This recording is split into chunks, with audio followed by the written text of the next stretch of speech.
नेकपा एमाले स्थायी कमिटी बैठकले 10 बुँदे सहमति कार्यान्वयन गर्ने निर्णय गरेको छ। दर्शकबिन, पूर्व प्रधानमन्त्री माधव कुमार नेपाल छोडेको 10 स्थायी कमिटी नेताहरू सहित बसेको बैठकले 10 बुँदे सहमति कार्यान्वयन गर्ने निर्णय गरेको हो। निर्णय अनुसार एमाले पार्टी संरचना 2 जेठ 2075 अगाडिको अवस्थामा क्रियाशील हुने सचिव प्रदीप कुमारी खेवालीले जानकारी दिए। दशबिन 10% केन्द्रीय सदस्य मनोनयन, विभागहरूको पूर्णता दिने लगायत प्रयोजनका निम्ति 7 सदस्यीय कार्यदल बनाइएको छ। नेकपा एमाले पार्टीका प्रदेश समन्वय कमिटी र जिल्ला कमिटीहरूलाई 2075 जेठ 2 गतेको अवस्थामा क्रियाशील हुन निर्देशन दिएको छ। मंगलबार ललितपुरको च्यासल स्थित तुलसीलाल स्मृति प्रतिष्ठानमा माधव कुमारका पक्षका 10 स्थायी कमिटी सदस्यहरूसहित बसेको स्थायी कमिटी बैठकले पार्टीलाई 2075 जेठ 2 अघिकै अवस्थामा क्रियाशील हुन निर्देशन दिएको एमाले प्रवक्ता प्रदीप कुमार गेवालीले जानकारी दिए। दशबिन, यस्तै बैठकले जेठ 2 गतेलाई आधार मानेर पार्टीको सदस्यता नवीकरण गर्ने भएको छ। यसअघि नवीकरण गरिसकेकाले पनि पुनः नवीकरण गर्नुपर्ने निर्णय गरेको छ। यस्तै बैठकले पार्टीको विधान महाधिवेशन असोज 4 गतेदेखि 6 गतेसम्म र महाधिवेशन मङ्सिर 10 गतेदेखि 12 गतेसम्म पनि निर्णय गरेको प्रवक्ता गेवालीले बताए। त्यसैगरी बैठकले कार्तिक 6 गते वाडा र 9 गते पालिका अधिवेशन गर्ने निर्णय पनि गरेको छ। दशबिन, भदौ 16 देखि 20 गतेसम्म अगुवा प्रशिक्षार्थीहरूको समन्वयमा जिल्लामा कार्यकर्ता फेला गरिने भएको गेवालीले जानकारी दिए। बैठकले असार 27 गते तयार गरेको 10 बुँदे प्रस्ताव कार्यान्वयन गर्ने, पार्टी एकताका लागि सबैलाई आह्वान गर्ने र भदौ 10 गते केन्द्रीय कमिटी बैठक बोलाउने निर्णय गरेको उनको भनाइ छ। कार्यदलमा उपाध्यक्ष भीम रावल, महासचिव ईश्वर पोखरेल, उपमहासचिवहरू विष्णुप्रसाद पौडेल र घनश्याम भूषाल, स्थायी कमिटी सदस्य सुरेन्द्र पाण्डे र लेखराज भट्ट रहेका छन्। 10 देखि 12 मङ्सिरमा 10औं महाधिवेशन र 4 देखि असोजमा विधान महाधिवेशन गर्ने निर्णय भएको छ।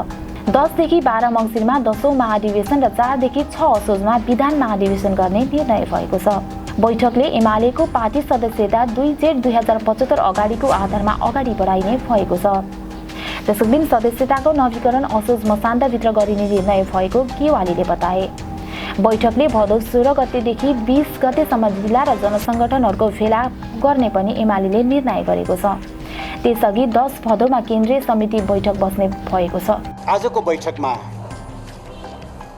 पार्टीभित्र उत्पन्न विभिन्न समस्याहरूका कारण लामो समय बैठकमा सहभागी हुन नसक्नुभएका स्थायी कमिटीका 10 जना कमरेडहरू समेत सहभागी भएर यो बैठक पार्टी एकताको बैठकको रूपमा, पार्टी एकताको सुदृढीकरणको एउटा विशेष बैठकको रूपमा सम्पन्न भएको छ। आजको बैठकमा मुख्यतया 3वटा कार्यसूचीहरू थिए हाम्रा सामु। ती कार्यसूचीहरू हामीले त्यसमा सघन छलफल गरेर महत्त्वपूर्ण निष्कर्षहरू निकालेका छौँ। आजको कार्यसूचीभित्र पहिलो विषय जुन 10 बुँदे प्रस्ताव कार्यदलले तयार गरेको थियो 2078 असार 27 गते, त्यसको कार्यान्वयनको विषयसँग सम्बन्धित थियो। त्यस सम्बन्धमा हामीले विभिन्न 8वटा निर्णयहरू गरेका छौँ। त्यसमध्ये पहिलो निर्णय छ पार्टीको पक्षमा रहेर क्रियाशील हुने केन्द्रीय कमिटी, केन्द्रीय निकाय, प्रदेश समन्वय कमिटी, जिल्ला कमिटी लगायत सबै तहका पार्टी कमिटी र जनसङ्गठनका सबै तहका पदाधिकारी र सदस्यहरूलाई 2075 साल जेठ 2 गते पूर्वको जिम्मेवारीमा क्रियाशील हुन निर्देशन दिने, 10 बुँदे सहमतिलाई सन्दर्भ सामग्री 10 बुँदे प्रस्तावलाई सन्दर्भ सामग्रीका रूपमा मातहत कमिटी तथा पार्टी सदस्यहरू समक्ष प्रेषित गर्ने कार्यान्वयनको पहिलो निर्णय।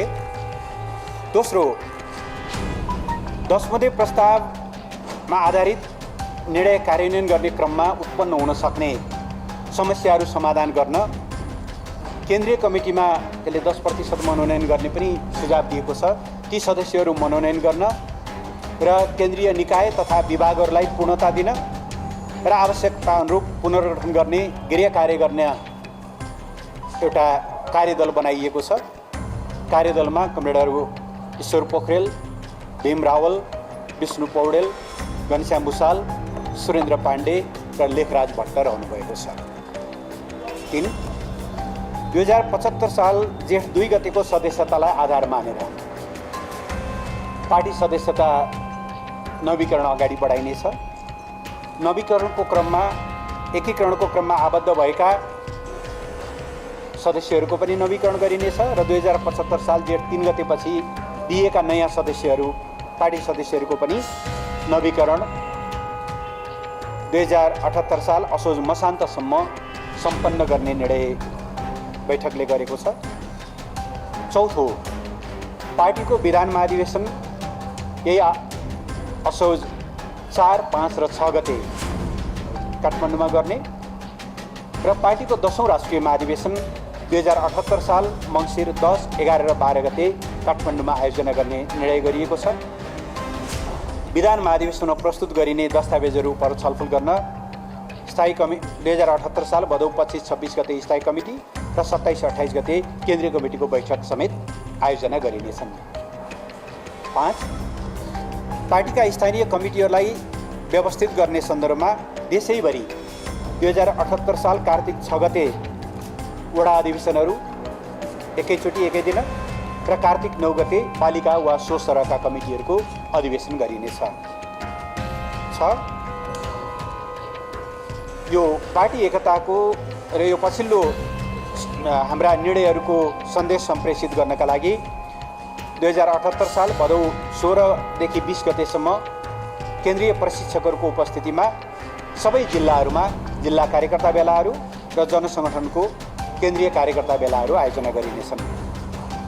पार्टी केन्द्रीय कमिटीको बैठक 78 साल भदौ 10 गते काठमाडौँमा आयोजना हुनेछ र अघि पनि शेरबहादुर कमलले यहाँहरूलाई बताइसक्नु भएको छ। यस लगायतका अन्य निर्णयहरू र यसबीचमा हामीले गरेका निर्णयहरू र यसको दूरगामी प्रभाव र समसामयिक राजनीतिक प्रस्तावको बारेमा राजनीतिक स्थितिको बारेमा पार्टीका दृष्टिकोणहरू प्रश्न पार्न भोलि पार्टी अध्यक्ष लगायत जिम्मेवार नेताकर्मीहरूको उपस्थितिमा यही 11 बजे पत्रकार सम्मेलन गर्ने पनि निर्णय गरिएको छ। यो पहिलो मैले सकेकै छैन किन यो एकदम ब्रेकिङ दिन आइदियो जस्तो हो। दोस्रो हाम्रो एजेन्डा थियो पार्टी एकताका लागि आह्वान।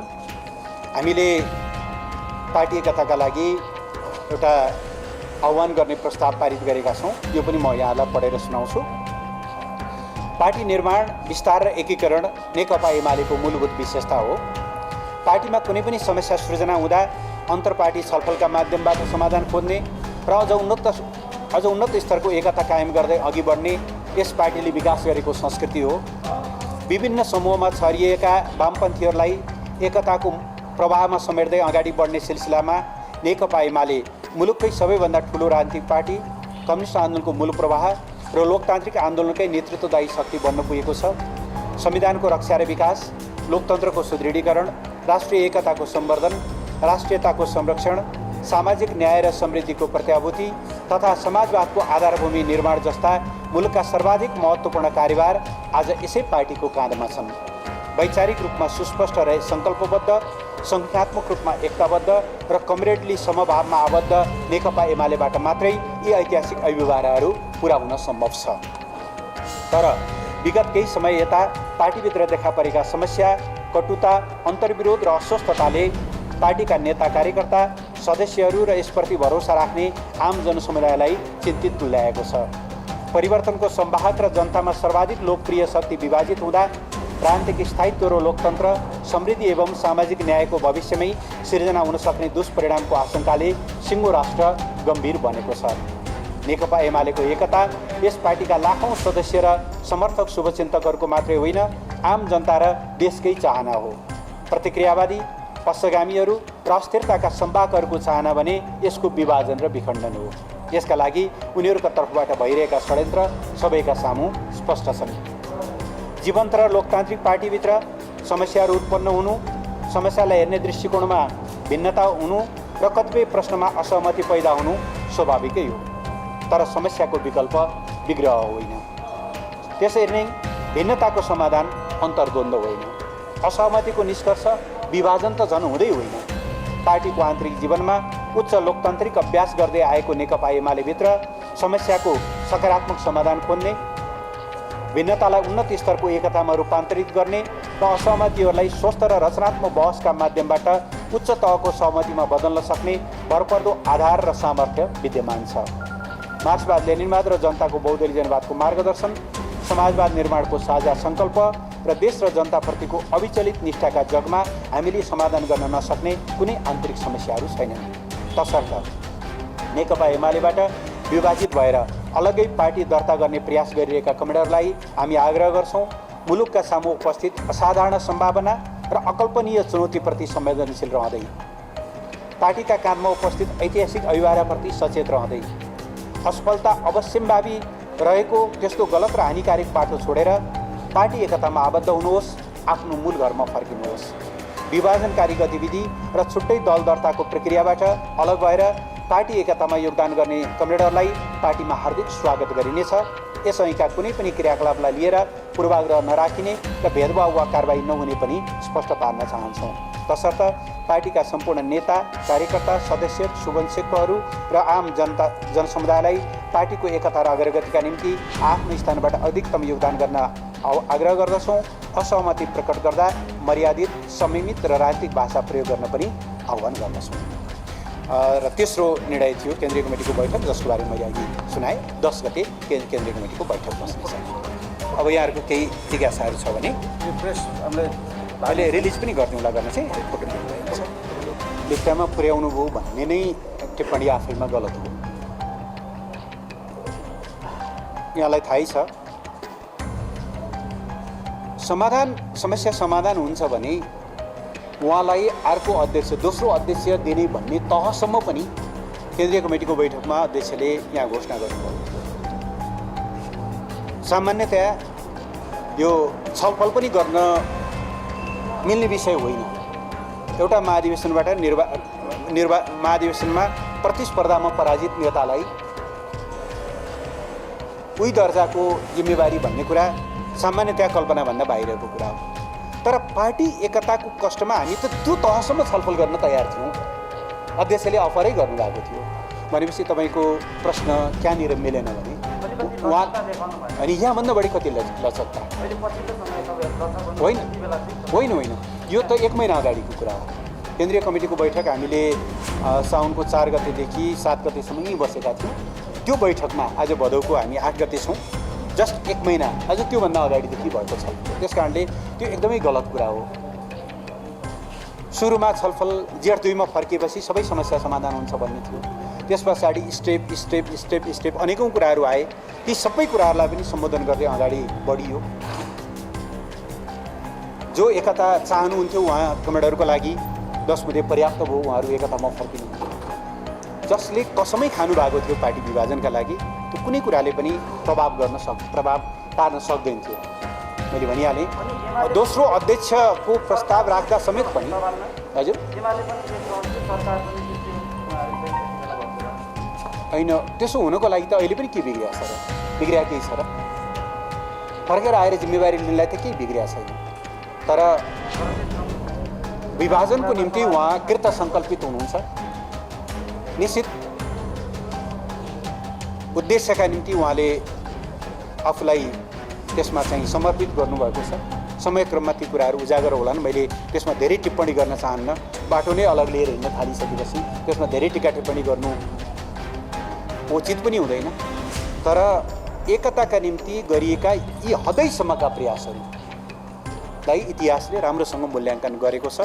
त्यो मूल्याङ्कन गरेर नै हिजो त आज बैठकमा सहभागी कमरेडहरू र माधव कमरेडहरूको पनि बुझाइ त एउटै थियो।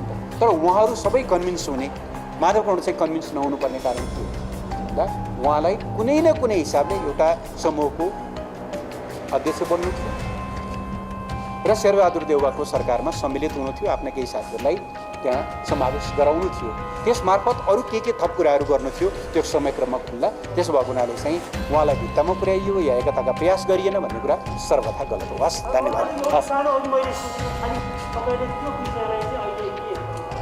होइन, एकदम क्लियरै भयो त, त्यसमा धेरै नजाउँ। हस् है त, सक्यो।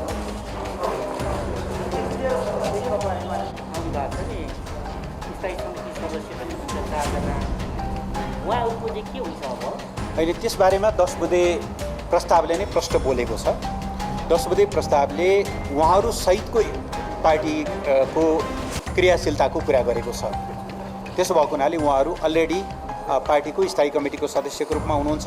अरू जो हिजो नेकपाको कार्यकालमा केन्द्रीय कमिटी सदस्य हुनुहुन्थ्यो उहाँहरू पनि केन्द्रीय सदस्यकै रूपमा रहनुहुन्छ र तल पनि जो एकीकरणको क्रममा चाहिँ पार्टीका विभिन्न जिम्मेवारीमा हुनुहुन्छ सबैलाई नेकपा कालमा जे जिम्मेवारीमा हुनुहुन्थ्यो तत्त जिम्मेवारीमा यथावत राख्ने प्रस्ताव चाहिँ 10 बुँदे प्रस्तावले त्यो कार्यदलले नै अलरेडी गरिसकेको अवस्था छ। जेठ 75 जेठ 2 मा फर्किसकेपछि त कसरी त्यो सम्भव होइन, कार्यदलले त्यही भनिसकेको छ, मैले यहाँलाई बताएँ।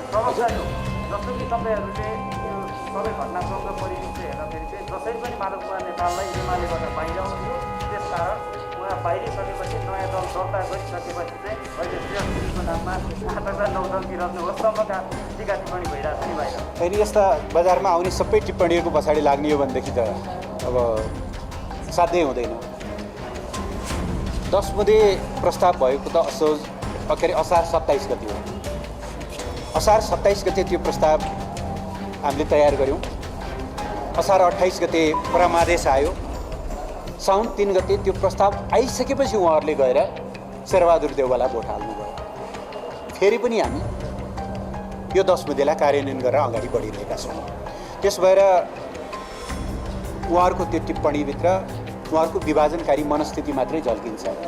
जे गरेर पनि विभाजन चाहिएको थियो उहाँहरूलाई। त्यसो भएको हुनाले हाम्रा हर प्रयासका बावजुद उहाँहरू विभाजनको बाटोमा हिँड्नुभयो। के तत्त्वले, के प्रवृत्तिले, कुन कुराले उहाँहरूलाई उत्प्रेरित गर्यो त्यो त समयक्रममा खुल्दै जाला। किनभने विभाजनको कुनै पनि प्रयास नेपालमा सम्भव भएको छैन, सफल भएको छैन।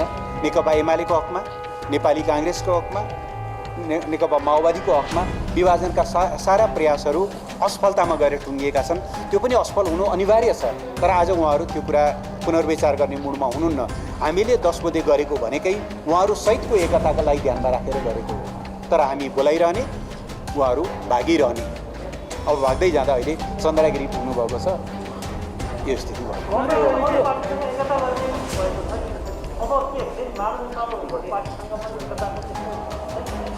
अहिले तत्काल त्यो सम्भावना छैन। तपाईँहरूले पार्टी विभाजित भएर जानेहरूलाई फर्किन आग्रह गर्नुभएको छ नि, यो चाहिँ माधव नेपाल सहितलाई नै आग्रह हो कि? होइन, उहाँले पनि दल दर्ताको प्रक्रियालाई त्यो कागज नलगाउँ है त एकैछिन है। दल दर्ताको प्रक्रिया रोकेर आउनुभयो भनेदेखि सबै हामीले कसैलाई बारबन्देज गरेका छैनौँ। दल दर्ताको प्रक्रिया बदर गरेर उहाँहरू एकतामा आउनुभयो भने सबैलाई स्वागत छ। 18 जना त्यो संसदलाई निष्कासन गर्ने बारे तपाईँ पछिल्लो निर्णय तपाईँले पढ्नुभयो होला, मैले पढेर सुनाएँ। यो विभाजनका सबै गतिविधि परित्याग गरेर आउनेहरूलाई यस अगाडिका विषयलाई लिएर कुनै मतलब कारवाही गरिने छैन, कुनै भेदभाव राखिने छैन भनेर प्रश्न पारिएको अवस्था छ। सभामुखलाई दिएको त्यो सभामुखको भूमिका खेल्नु भएन। किन मुलुकमा 2टा कानुन छ हो, टोपबहादुर रायमाझी, रामबहादुर थापा, लेखराज भट्ट, गौरीशङ्कर चौधरी, प्रभु शाहलाई सम्बन्धित पार्टीले कारवाही गरेको सूचना जानकारी दिँदा पत्र बुझाएपछि तत्काल कारवाही हुने। तर नेकपा एमालेको तर्फबाट औपचारिक निर्णय गरेर पठाउँदाखेरि कारवाही नहुने। त्यो देशमा 2टा कानुन हो कि सभामुखले भन्नु पर्यो देशमा 2टा कानुन छ। नेकपा एमालेको निम्ति एउटा छुट्टै कानुन छ, बाँकी पार्टी अहिलेको परमादेशबाट बनेको यो गठबन्धनका लागि छुट्टै कानुन छ, छुट्टै संविधान छ भन्नु पर्यो। कि उहाँले भन्नु पर्यो म सभामुख होइन, हिजोको युद्धकालीन माओवादी नेता हुँ, म माओवादीको कार्यकर्ता हुँ भनेर भन्नु पर्यो। उहाँले जे गर्नुभएको छ संविधानको बरखिलाफ गर्नुभएको छ, संसदीय अभ्यासको बरखिलाफ गर्नुभएको छ। एउटा पार्टीलाई लक्षित गरेर पूर्वाग्रहपूर्ण र कानुनले नचिन्ने नमान्ने खालका क्रियाकलापहरू गर्नुभएको छ।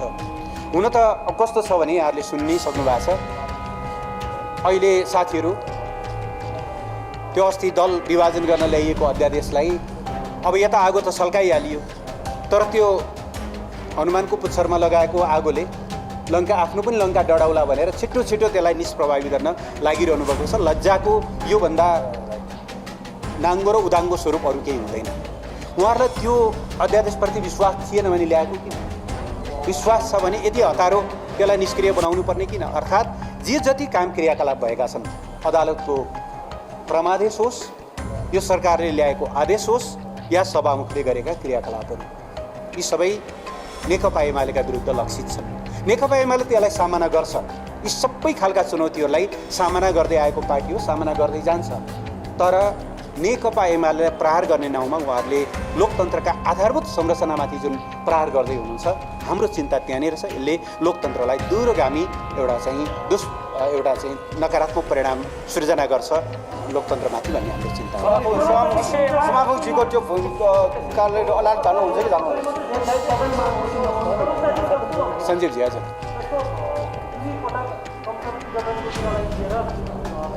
आज मात्रै आउनुभएका 10जना स्थायी प्रतिगमन गर्नुभयो। तपाईँहरूले त्यसलाई तपाईँको आवश्यकता भन्नुभएको र परमादेशलाई ध्यानमा गरेर प्रतिगमन गर्नुभयो। यहाँनिर तपाईँहरूको चाहिँ अब के समाधान बनेको? इतिहासका कतिपय विषयहरूको बारेमा हामी समयक्रममा समीक्षा गर्छौँ। अहिले हामीलाई समीक्षाभन्दा भविष्यतिर हाम्रो दृष्टि, अतीततिर भन्दा हाम्रो दृष्टि भविष्यतिर छ। इतिहासमा घटित घटनाहरूको बारेमा जहिले मूल्याङ्कन गरे पनि हुन्छ, किनभने ती घटनाहरू फर्किने होइनन्। समयक्रममा त्यसलाई हामीले मूल्याङ्कन गरौँला। आज हाम्रो चिन्ता परमादेश मार्फत मुलुकलाई जुन दिशातिर धकेल्न खोजिएको छ, तपाईँहरूले देखिहाल्नुभयो। म 3टा मात्रै उदाहरण दिन्छु। यो सरकारको पहिलो निर्णय संविधानले आवासको हक हुनेछ र दलितहरूलाई जमिनको हक हुनेछ भनेर गरेको मौलिक अधिकारको जुन प्रत्याभूति छ, त्यसलाई कार्यान्वयन गर्न बनाइएको भूमि आयोग खारेज गरेर उसले आफ्नो यात्रा सुरु गर्यो। सरकार कसको निम्ति हो, कुन वर्गको निम्ति हो र कुन वर्गको खिलाफमा हो भन्ने कुरा त्यसबाट देखिन्छ। दोस्रो, लोकतन्त्रको आधारभूत संरचनालाई भत्काउनको लागि उनले 20% सदस्य, संसद सदस्य या 20% केन्द्रीय सदस्य भए पार्टी विभाजन गर्न पाउने अत्यन्त विकृत अभ्यास सुरु गर्यो लोकतन्त्रमाथिको प्रहार। राष्ट्रियताको सवालमा जयसिंह धामी बितेको आज साउन 15देखि हिसाब गर्ने हो भने मलाई लाग्छ झन्डै 25-26 दिन भयो। सरकार बोल्दैन कि मुखमा बुझो लगाएर बसेको छ थाहा छैन। एउटा छानबिन समिति बनेको थियो, त्यो धनगढीतिरै अल्मलिएको छ कि दार्चुला अल्मलिएको छ हामीलाई त्यो पनि थाहा छैन। एकजना निर्दोष नागरिकको ज्यान गएको छ, ज्यान कसरी गयो भन्ने कुरा छर्लङ्ग छ, सरकार बोल्दैन। सरकारको बाटो के हो भन्ने बारेमा यी 3टा प्रतिनिधि दृष्टान्त काफी छन्। लोकतन्त्रको बारेमा ऊ के सोच्छ, जनताको जीवनको बारेमा ऊ के सोच्छ र राष्ट्रियताको बारेमा के सोच्छ भन्ने कुरा बताउनका लागि यी काफी छन्। त्यसबाट हाम्रो ध्यान यतातिर केन्द्रित छ। यी सबै कुराहरूमा हामी एक ठाउँमा छौँ। इतिहासका कतिपय घटनाक्रमहरूको बारेमा हामी समयक्रममा छलफल गर्छौँ। मैले जवाब दिइसकेँ। हजुर, मेरो 2टा क्वेसन छ। पहिलो 10 बुँदे अन्तर्गतकै 10 बुँदेको 2 नम्बरमा स्पष्ट जेठ 2 र जेठ 2 पछि पनि नेकपा काल अघि नेकपा एमाले गरेका निर्णयहरू, विशेष गरी केन्द्रीय कमिटी, स्थायी कमिटीको जुन मनोनयन थियो त्यसलाई मात्रै सम्बोधन गर्ने भनेर स्पष्ट लेखिएको छ। अहिले तपाईँहरूले जिम्मेवारी फर्काउँदाखेरि नेकपा कालमा जो जाँच थियो तत्त कमिटीमा रहने भनेर त्यसमा सहमति भएको भनेको जेठ 2 फर्केको हो कि होइन, यसलाई त्यसै मान्ने होइन? पदको सहमति भएको होइन, पदाधिकारीको हिसाबले जो जहाँ हुनुहुन्थ्यो, जस्तो उपाध्यक्षहरू उपाध्यक्षकै रूपमा, महासचिव महासचिवको रूपमा, उपमहासचिव महासचिवको रूपमा, सचिवहरू सचिवको रूपमा, जिल्लाका कुनै पार्टी अध्यक्ष कमान्डरहरू हुनुहुन्छ भने पार्टीमा क्रियाशील हुने शर्तमा, अब पार्टी नै छोडेर हिँड्नु भएको छ भने त त्यहाँ लागू हुने कुरा भएन। पार्टीमा क्रियाशील हुने अर्थमा उहाँहरू जिल्ला अध्यक्षको रूपमा उहाँहरू क्रियाशील हुनुहुन्छ। त्यस कारणले त्यो प्रश्न नै छ। तर 10 बुँदेमै पनि हामीले थप 2टा कुरा भनेका छौँ। एक, जेठ 2 भनेको पार्टीको केन्द्रीय कमिटीलाई 241 सदस्यीय बनाउने जेठ 3 को निर्णय पनि त्यसभित्र अन्डरस्टुड छ। र दोस्रो, पार्टी नेकपा एमाले र नेकपा माओवादी केन्द्र अलग अलग हुने फागुन 23 को निर्णय अदालतको फैसलापछि पनि जो नेकपा एमालेमै रहिरहनु भएको छ उहाँ कमान्डरको जिम्मेवारी पनि यथावत रहने यो 10 बुँदेले नै प्रश्न पारेको हुनाले त्यसमा कुनै दुविधा छैन। अब टुङ्ग्यौँ, केही कुराहरू रह्यो भने भोलि गरौँला। हिजो मात्रै अब भाजपाका विदेश विभाग प्रमुख चौथाइवाले नेपाल आउनुभएको छ, आकस्मिक सक्रियता उहाँको छ। हिजो मात्रै नेकपा एमालेका अध्यक्ष केपी शर्मा ओलीलाई पनि भेट्नु भएको थियो। के कुरा भयो, उहाँको सक्रियता किन बढेको रहेछ, एमाले यसलाई कसरी हेरेको छ?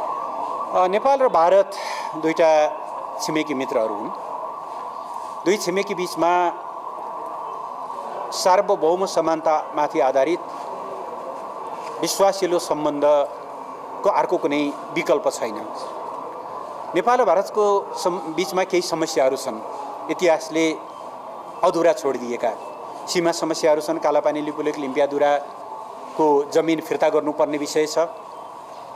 1950 को सन्धिको कुराहरू छन्।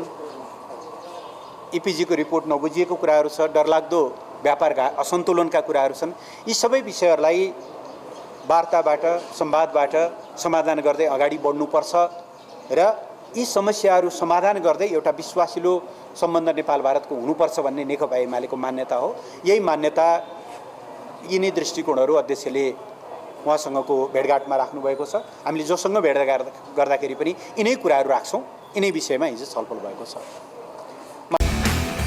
SML Isuzu authorized distributor for Nepal national motors. उत्कृष्ट गहुँबाट तयार गरिएको ज्ञानचक्की आटा केएल दुगर समूहको उत्कृष्ट उत्पादन।